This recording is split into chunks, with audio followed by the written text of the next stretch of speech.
Араларыңызда лецитин бердім, балам сөйлеп кетті деген аналар мұқият тыңдаңыздар, қалай әсер етеді.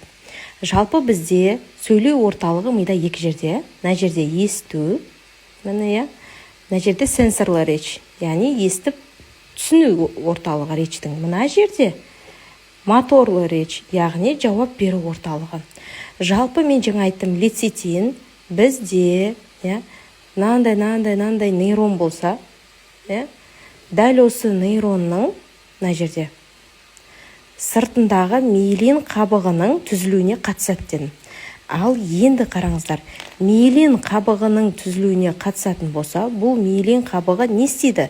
Бұл бізде мына мидың бір бөлімнен келген сигналды қабылдайды. Яғни, мысалы бала лецитин ішкеннен кейін сөйлеп кетті деген кезде, оның миында осы нейрондық байланыстардың нығаюы, яғни миелинизация жүреді.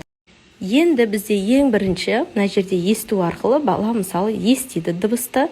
Енді ол естіп қабылдау сөйлеу орталығына, яғни сенсорлы орталыққа сигнал барады. Бұл жерде сигнал қалай барады? Мынандай нейрондық байланыстар арқылы болады. Яғни мынау бір нейроннан екінші нейронға сигнал өтеді. Мына жақта да нейрон бар. Вот міне көріп тұрсыздар, Вот. Ол нейронға не арқылы өтеді? Миелин қабығы арқылы сигнал өтеді. Бір нейроннан екінші нейронға миелин қабығы арқылы. Енді қараңыздар, импульс өтіп байланыс құрады. Сонда бізде есту мен естіп қабылдау орталығында байланыс құрылады.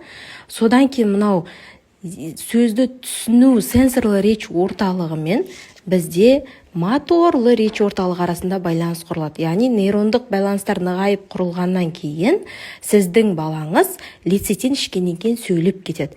Бұл жерде тек қана речевой ғана байланыс емес, плюс еще мына жерде сенсорлы речтен маңдай бөлікке сигнал барады.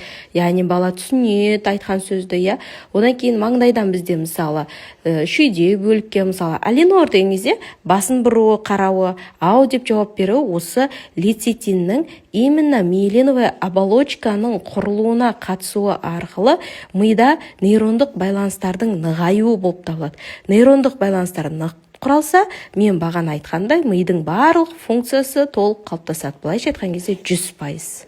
Түсінікті ма? Кәне реакция?